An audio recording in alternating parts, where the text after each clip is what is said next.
I am so happy to be here with this audience this morning and sharing this message. Claiming your value as a technical leader. This presentation is built out mostly on my experiences, both what I have done that's worked and what has not worked, and also observing others that I interact with and collaborate with and find out what makes them effective as technical leaders. And just as importantly, what makes them ineffective.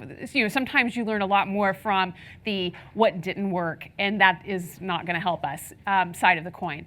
So my mission here today is to share these learnings with you, and I would just love to, during lunch or during the other parts of this get together, to meet you and hear about your experiences and answer your questions too, because I learned so much just meeting people and hearing how you're doing and what challenges you have. So. Just a quick thing, if this helps you strike up a conversation with me, I care a lot about growing leadership opportunities for women in technical product careers. It's something that I try to do within my organization as well, and it'll be a kind of a common theme through our notes here today. Claiming your value starts with understanding your power. I find that a lot of women just don't like talking about power. It seems aggressive and unattractive to think about power. Okay, don't think about it that way, but if that's what it does, it kind of strikes that note with you. Think about it this way. What is power? It's your ability to influence. And I think that everybody here has some ability to influence in some way. So what we need to figure out is how we're going to take that ability to influence, capture it, grow it, hold it, and then help spread it, right? So when you're thinking about claiming your value as a technical leader, you got to think about, where does my influence come from? Where does my power come from? And there's actually some organizational behavior research that goes back about 40 years on this very topic. I gave this similar discussion with a group of women in Boston Product. Was anybody there? Anybody here at the Boston Women Product event? Okay, so this is all fresh to all of you, great. And what I said is, when I conceived of this topic, I was going back to when I was in school, there were 5 sources of organizational power. And doing the research to update my notes, it turns out there are 7 now. So this is an active body of academic research. There are 7. We're going to go through those 7 right now. The first and probably the most obvious source of your power is called legitimate power. It's your position. Any position you take in an organization, whether that's in industry, in government, whether that's social networks, or by that I mean like where you're getting together with people to do things as an organization, you have a position. You have a job title, a job description. This is what you're doing. And there are certain decisions you get to make because you're occupying that position. That's what this source of power is all about. If you are the CEO or president of a company, you have a very different sort of positional power, but you just as much do if you are the QA analyst joining a new team, have a position of power that you get to make decisions from. Okay, really pretty clear and obvious. It's also probably the one that people overestimate. They think, I've got this role, therefore I get to make these decisions, I'm in control, and it turns out you're not. So we'll move on to the next one. Charisma. So if positional power is all about what you've been vested with by a job title, then charisma is also called referent power, is really what comes from you. This is the expression of who you are, what you believe, and how what you believe and how you communicate it can influence others. You probably all know someone that has a lot of charisma. Like, it's the person that you go into a group of people and they just kind of get others kind of thinking the way they think, and they just kind of, they engage people. That's kind of an extroverted type of charisma, but there's also introverted charisma too. So if you're like me and you are an introvert, you can also have that kind of charisma or referent power, and you can grow it. The third source is reward. So this is, you're in a place where you can deliver incentives. On the flip side of this is coercive power, meaning you can deliver sanctions. So I think in most organizations, you can probably think of somebody who they really derive what power and influence they have based on what they can give out or what they can take away. sometimes I think about, in my organization, we have a sales organization that they run very much by production targets. And if you hit those production targets, certain managers have the ability to reward you for that. Those are the kind of the incentives. So those sales leaders have a lot of power that just comes from being able to deliver incentives. On the flip side, we have some people that derive power in kind of a perverse way from being able to deliver sanctions. And I would tell you that these are also not great sources of power because they're just tied to your ability to give or take, and they're not really lasting, they're not enduring, okay? So the next is expertise. Expertise is actually a source of power you can influence for yourself. You can grow your expertise in a subject, right? So expertise is when you collect knowledge and you collect experience applying that knowledge. This is about your skills. This is about how you take that knowledge and you apply it in the world. And people recognize you for having that special junction of knowledge and skills to apply it, right? Similar but distinct is informational power. A lot of times informational power, I think, gets abused because we've all worked with or had some dealings with the person who was like, I get all my power from having this information and I'm not going to share it with you. I'm going to keep it. And that's how informational power is distinct from experience, right? Experience, you're out there and you're applying it. Information means it's just about having access to certain information that maybe is not widely dispersed, okay, or knowing it. So I would say focus on expertise and recognize that informational power, again, is very fragile. So the seventh and the newest, and I put the resources here from some of the studies. You can find there's a lot of studies online by these authors. But the newest is connections. And I think this makes so much sense in our world today because we are getting more and more connected. And this is a great example. This event and the people sitting at your table and the people that you're going to meet around you, get connected with them. Because having access to others is a source of power. It's a source of influence. I have really come to respect this much more in the last few years, and it's made a difference in my life in a way that I didn't anticipate it would maybe 4 or 5 years ago. So think about how you can grow and nurture and hold on to your connections and make some new ones here. This is part about building out your power base and your influence. So now that we understand how to grow our influence, that there are these 7 kind of distinct ways and power bases, and we can actually think about them methodically, we have a challenge. And that challenge is, how do I claim that value as a technical leader by asserting expert power, referent power, and connection power, okay? So this is really where the how to do something, the techniques, I would call it, are going to come into play. And I want to spend the balance of our time here talking about this. So I've broken this down into 4 challenges, okay? So here's challenge number 1. If you really, really want to assert your value, claim your value as a technical leader, take the risk of being wrong. And this may sound counterintuitive. So let's look at effective and ineffective ways to do this. Effective, pretty obvious. Do your research and defend your position. Have confidence in what you're doing. Now, the mistake I see a lot of people make is they do their research and they wait to defend their position until they have 100% certainty about what they're going to say. You've missed the boat.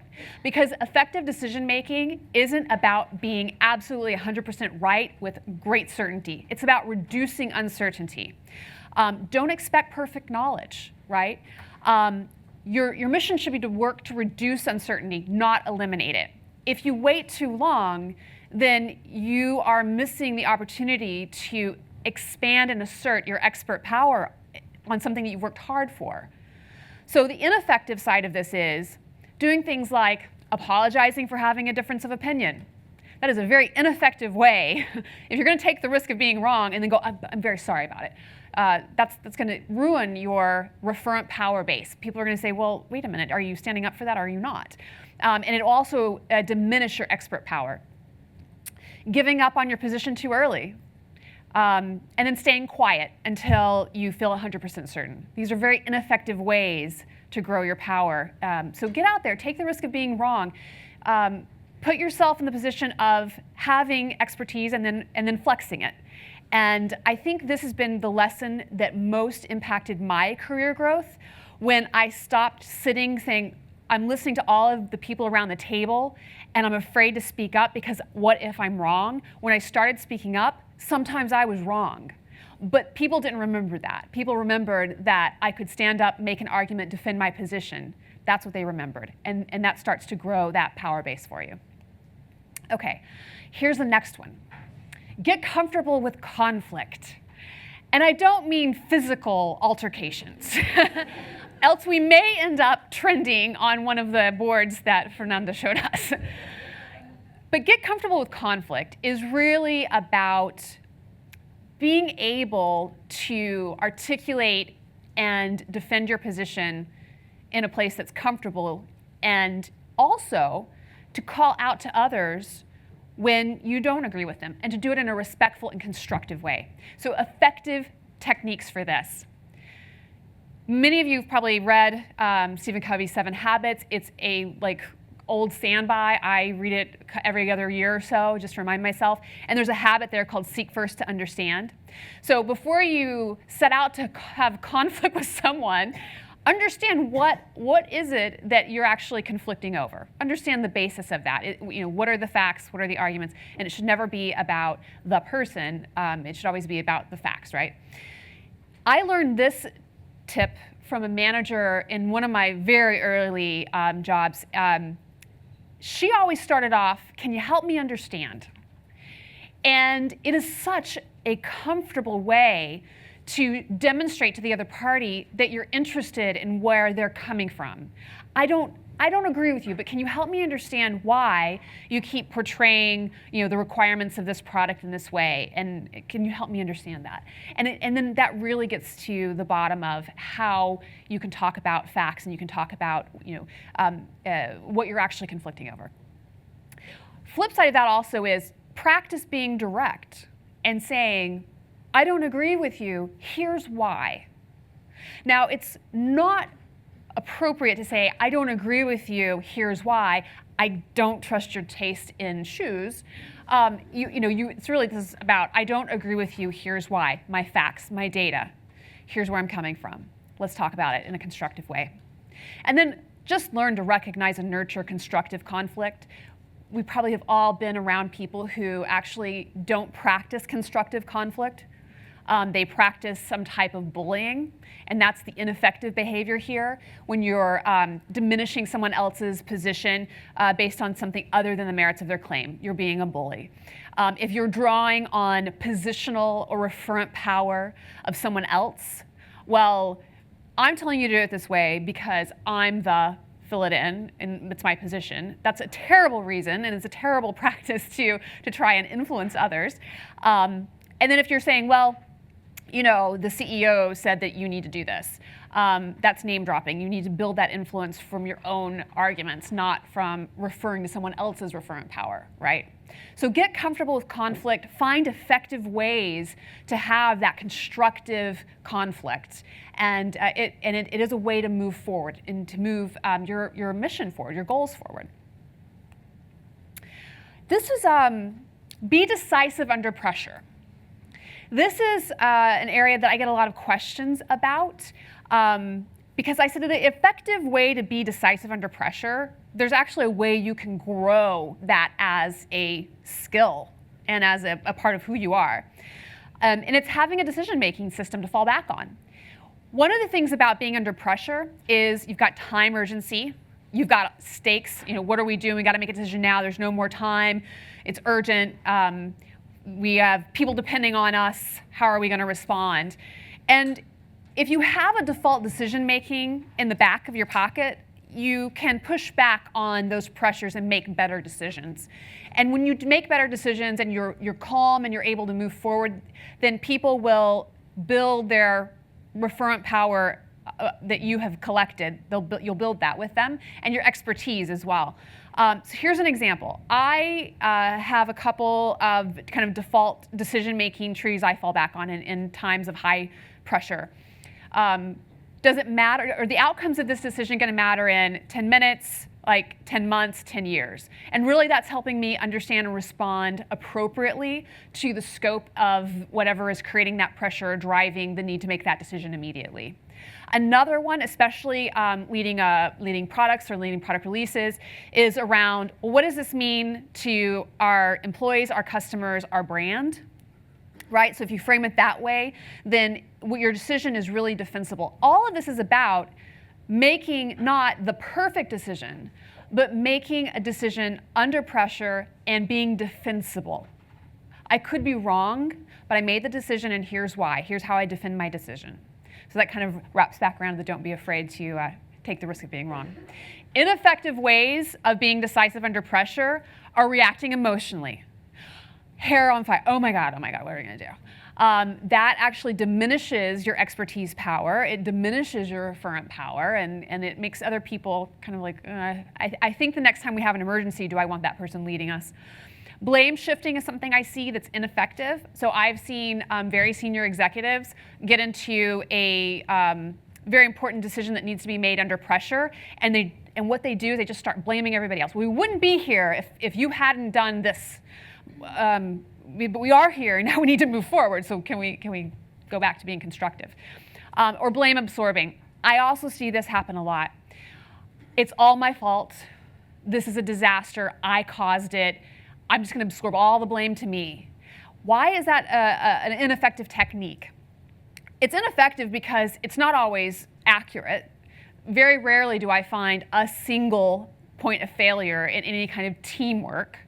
And secondly, when you absorb that blame, think about it this way. You're depriving somebody else of learning lessons of how to get better from whatever went wrong. So when you're decisive under pressure, if the first response is, it's all my fault, I got to fix this all myself, you're really not respecting the fact that the team can come together, learn something, and do better going forward. So being decisive under pressure will be a way to build your expertise and referent power. And if you can find effective ways to just do that, just get better at being decisive under pressure, it will help you grow. Okay, the last one, the fourth one, is beam confidence. There are effective ways to do this and ineffective ways. I'm going to start with one of the ineffective ways right now. And that's expecting that time in a job equals mastery. It does not. If you think that just being in the role is how you're going to become the best at it, then you need to kind of reflect back on what else you could be doing besides just occupying that role. The effective way to beam confidence is to really know that you've got it. You know your stuff. And you do this by honing your craft. You think methodically about, how am I going to be the best at this? Another way that you beam confidence is how you interact with others.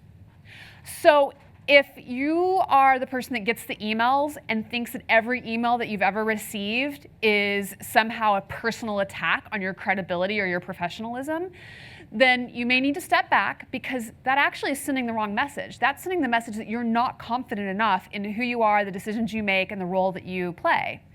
So how do you get better at beaming confidence in those interactions? I think there's a lot to be had from assuming positive intent with others. When you go into a situation and assume positive intent in your interactions with others, what you're really doing isn't so much about saying, I trust you. What you're saying is, I trust that whatever happens here, I can rise above it. I trust my skills to overcome this. So when you assume positive intent, it's actually a lot more about beaming confidence in who you are and what you stand for. Another thing about beaming confidence is sidestepping personal attacks and bullying behaviors and not engaging with them. I see a lot of people that are being bullied, or they are having personal attacks that come after them. And what they do is they turn and they just go like right into the trap of getting kind of into that line of thought. They start getting negative, they start getting destructive. A really confident person says, okay, that's interesting. And then they just keep moving on. You don't give credence to those other types of behaviors.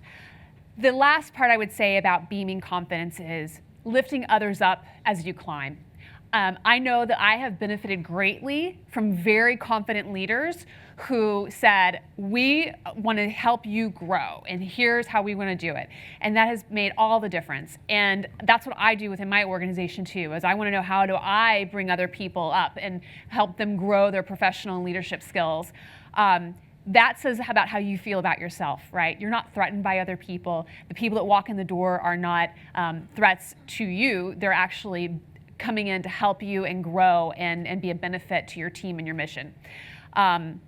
On the ineffective side, when you paint yourself as a sole hero, a lot of people think that means they're so confident, right? I'm so confident, I'm going to paint myself as a sole hero.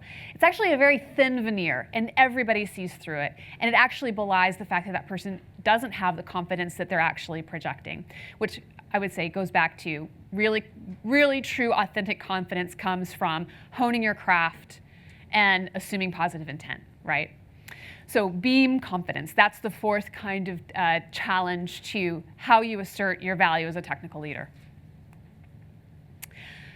I put a little summary slide up here, mostly because I know people like to take pictures, and so, but also just as a way to wrap up some of these messages. You know, really asserting your power as a technology professional, and I put product professional here coming from my background, is own it. If that's what you want to do, then do it. And it means honing your craft so that is authentic to you, and that confidence is authentic. It's not that thin veneer that sometimes we see. Defend your position. This is my comment here. You know, defensible but wrong will beat quiet and scared, and it helps build your referent power. Right? So you want to constantly grow your power sources, you want to hold that power, and then you want to use that to influence. Sorry, not sorry. It is unnecessary to apologize for having a difference of opinion. This almost could be a mantra that a lot of people I work with on a daily basis say. And I'm going to tell you, this is not specific to women. This is also, I have team members I coach, and I tell them, you did an amazing job. You knew all the facts. You had the market down. You defended your decision to go this way with the product, and then you apologized for it. Why? Why did you do that? So have that. You know, stand, own it, and hold your position. Remember, can you help me understand? As a great way to listen and work that constructive conflict. Can you help me understand? I'm respecting you and your opinion, even though I may disagree with it. And then build your default decision tree. Have that idea in your head that when you're under pressure and need to make a decision, what are the things that matter? So that in the moment, you aren't overrun by the panic of being under pressure. And then finally, assume positive intent. You guys, you will be right more often than you're wrong about the tone or the nature or the motivations of somebody else. And if you just assume that they're coming into it with positive intent and you react that way, it really will reflect more on you than on them. And it builds relationships and your referent power, and that helps you grow your influence, right? Okay, so my final kind of comments on this topic are, be methodical. Build your value methodically. Just like with the sources of power, you can think about them categorically, and you can see that some of them are better and stronger, and you want to work on those. You can work on your craft. That is completely within your realm of control. You can work on yourself. You can decide, regardless of how much this person comes across being a jerk, I'm going to assume positive intent, and we're going to keep working. You can make that decision. That's working on yourself. You can also work on your network. Being here, reaching out, getting to know people, that helps grow that connection power. And then finally, whenever you can, take the opportunity to change the system. And it doesn't have to be huge. About a year ago, some women and I were talking in the hallways, and we said, you know, there's just not enough leadership training for growing our pipeline of women leaders coming up to this company. And that is true for sales, it's true for product, it's true for working in the data center, it's true across the board. What are we going to do about that? And so we decided we would band together and create an entrepreneurial women's network, and we would go and lobby for money from our CFO and our CEO to fund leadership training opportunities for all the women and men in our organization that we felt could benefit from it. And the recognition was amazing. We got a yes. And now there are programs that we've helped launch internally. And it's a small system, it's an internal system, but we changed it. So we had an idea, and now that's just part of what people really look forward to coming and working in our company. Are like, oh, you guys have this Entrepreneurial Women's Network that sponsors its own leadership training. That's really terrific. So we didn't wait for the system to actually change. We went outside and changed it ourselves. And I think that if you looked into your organization or in your life, you'd find an opportunity to do that. And again, it doesn't have to be shaking the world to its foundations, but you can make that impact. We've got about 200 now women enrolled, and that's great, right? That's 200 more than were last year. So change the system. So these are the messages I would leave you with as you think about asserting your value as a technical leader. These are behaviors, and a lot of these behaviors you control. And there's so much in our lives that we just don't control. There are so many things that we just can't influence, but these things we can influence, and we can do it thoughtfully and methodically. So that's the end of my discussion here, but I want to just one last thing say, please connect with me. Let's use this opportunity during lunch and during the reception to meet. I would love to meet as many of you as I can. Thank you. Great. Thank you again. And we'll do the same that we did for our previous speaker. We'll take questions. We have about 10 minutes for questions. We have some mic runners. I see someone in the middle. Hi. Maybe hidden over there. Okay. Hi, I have a question. You mentioned charisma, and extroverted charisma is very obvious, but you also mentioned introverted charisma. What is that, and how do you grow it? Okay. Thank you for that question. I consider myself an introvert, and here's why. I get a lot of energy from being kind of by myself, and at the end of the day, and I spend 10 hours during the workday connecting with people, collaborating, and it's exhausting for me. At the end of the day, I want to be by myself, and that's where I recharge. My brother, on the other hand, is an extrovert. He hates to be alone. Like, if I know when he's not with friends or with family because he's calling me, and I'm like, what, are you by yourself? Yes. No, it's okay. So he gets his energy from being with people. He likes to make those connections. That's how I define extrovert and introvert.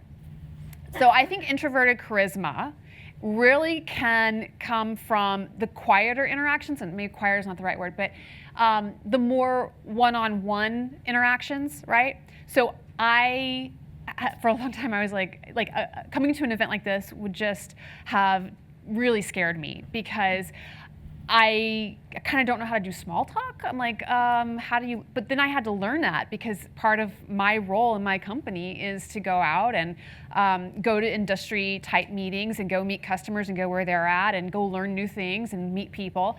So I had to learn how to do that. And what I finally realized, there was a book recently called Quiet. So a lot of you, and it was like, what introverts really like are more, we want to connect about things that are interesting to us, right? We don't necessarily want to talk in shallow terms. We want to sit with someone and I want to know everything about you. Like, I want to know where you come from, what you're interested in, what's going on in your life. And that's hard to do when you've got 50 people around you, when you want to make those one-on-one connections. But I think that's where introverts go, is that what I find I do in my work, so I'll translate this to my work, I call people, and instead of scheduling meetings with 2 or 3 or 4, sometimes 50 people, I just will call people. I've got time on my calendar in the morning, and I just hold that time. And whoever I think I need to call and talk to make that one-on-one connection, I do it. So there was a guy I talked to on Friday morning, Jerry. He leads some of our product engineering teams, and I need to work with him because I want to bring in some new design talent for a product that we're working on. And we just haven't been connecting. And I just called Jerry. I was like, Jerry, do you have time to talk? And he's like, yeah. And within 25 minutes, I learned he's going to Disneyland with his daughter over spring break, and he's really looking forward to having tea with the princesses. And I was like, seriously? That's amazing. Yeah, and then he plays guitar, and then he gave me this I just started learning to play the guitar. And then about 20 minutes into our conversation, I said, Jerry, by the way, I called and I wanted to talk about this issue with the design team. And he's like, you know what? I've been thinking about this, Sarah. And within 5 minutes, we solved our problem. And out of that conversation, I know I grew my influence with Jerry.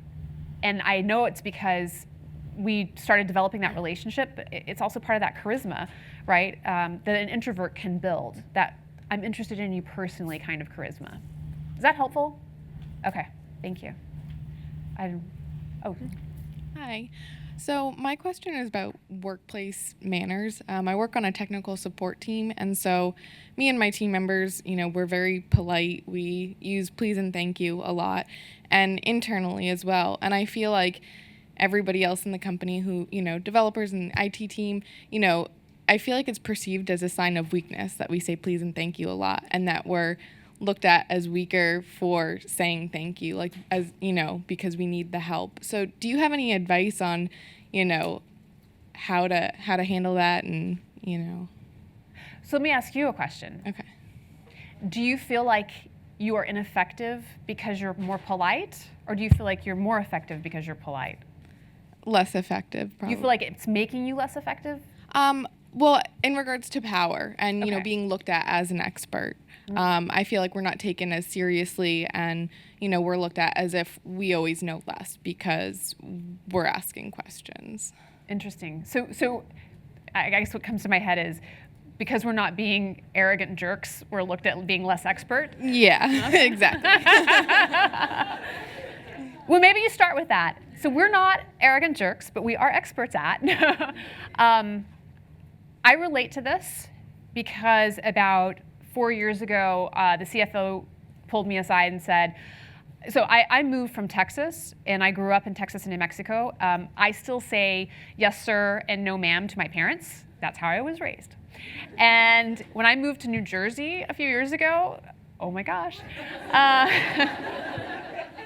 So the CFO pulls me aside, and she was our first female CFO, and she said, listen, she's like, I got it, but these guys are gonna just tear you apart if you keep saying yes or no, ma'am, because it diminishes you. Like they make it you look like you're subservient to them.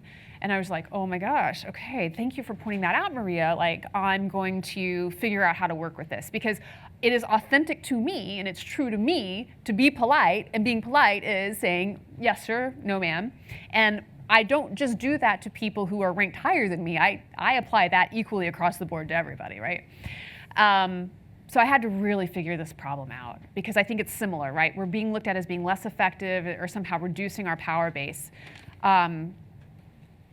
So I did not come up with a perfect answer. I know you're waiting on that, but what I did do was I asked some of the people around me. Okay, so I worked very closely with our executive committee at the time, and it just so happened that two of them were, one was from Nashville, one was from Alabama, and one was from New Jersey. And the guys from Alabama and Nashville, it's kind of like, these are regional cultures, okay? They're both men, and they're both aged 25 years older than me. They both say yes sir and no ma'am. So why is it bad for me to do that? So anyway, we actually had to talk about it. We had kind of a team discussion about it. It helped me to put it out on the table and say, guys, I'm hearing this feedback that because of my regional culture is to say these things, that you guys think that that's bad. And I got some empathy from some of the teams who are like, no, actually, we don't feel that way. In your particular case, I'm not sure of the players. If it's possible for you to call it out and say, I feel like this is going on, can we break it down and deal with it? If that's comfortable for you, that kind of goes back to that being comfortable with conflict, because some people, maybe if you just call it out for them. Otherwise, there may be people here that have really good responses that I don't. So what's your name? Nicole. If anyone has the great answer for Nicole, she's right over there. I was actually I had a follow-up question also response. So I'm a developer at a startup, and we're moving really fast, a lot of pressure, very young team, and we had some issues with that. So one of the things that we actually did was we had a giant team retro about how we use language. And it was kind of shocking, like especially because, the majority of the team is men. And there are certain things that for some of the women on the team, they felt like were maybe like a little pejorative, like some of the lingo, like even, calling someone a rock star, right? Like there's something singularly anti-team about having like a rock star and like praising that kind of behavior because it's the cowboy behavior. And people just didn't know. It was really interesting. People didn't know what they were saying, and we were able to create a kind of guide.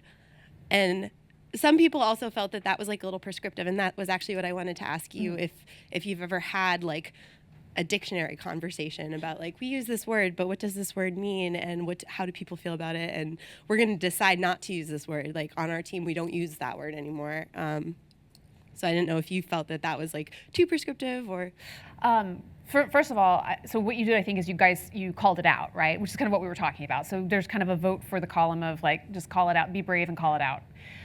Secondly, I have had that conversation twofold. One was about the F word. So when I took over a team, I came in and actually the CEO departed. He was the founding CEO. It was really rough.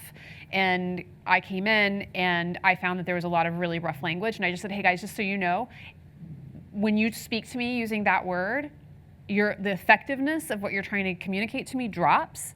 So either you're okay with that or just take it in consideration if you want me to act the way, if you want to influence me, don't use that word. Okay.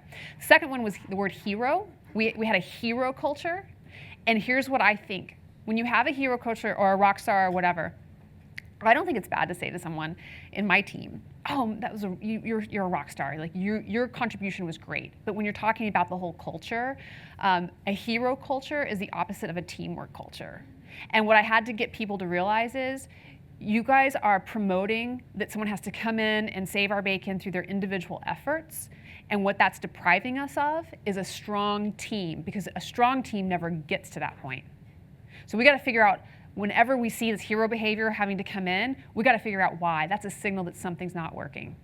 So it's not exactly the dictionary conversation I think that you had, but I love that you called it out, call it for what it is, and talk about effectiveness. Is it making us effective as a team to keep going like this or not? And everybody's team's going to be different. What your teams tolerate, so some teams might say, you know what, I'm a ninja, or I'm the princess of data. That's awesome if that works for them and that's effective for them. But another team might have those exact same constructs and go, wait a minute, that's not effective for us. We do not want to be called data princesses or whatever it is. But somebody else might say, yes, that's what I am and I rock it. So it's all local. Don't be afraid to call it out. And I think that's the whole message: is have the courage to call it out. I've got so many hands. Hi. Okay. Okay. And I'm sticking around here, so if you've got your hand up and you want to chat, I'd love to chat with you. Hi, thank you for the talk. I was wondering if, from your experience, there are any behaviors or like ineffective behaviors that women engage in more often than men, just so that we keep those in mind. Everything that I talked about here today, I have seen in both men and women. Maybe not always in the same frequency. So I hesitate to say, because you're a woman, this is what you're doing that's ineffective. But I would say everything that I put up here on the board today is something that I've experienced or I've observed, or I may have done that ineffective thing myself. And you can take that as a takeaway. I've had I've worked in mostly environments where female leadership was in the minority. So just sometimes the frequency of what you get to observe is different. But I would say pick one of these that resonated with you and work on it. I think that was the last one, right? Yes. Okay. Time for. Will you be putting the slides up somewhere for us? Are the slides available? I'm not sure if the slides are going to be available. I can find that out and let you guys know. Great. Yeah, I don't know when what the next steps are. Okay. Yeah. So thank you so Thank much. you guys.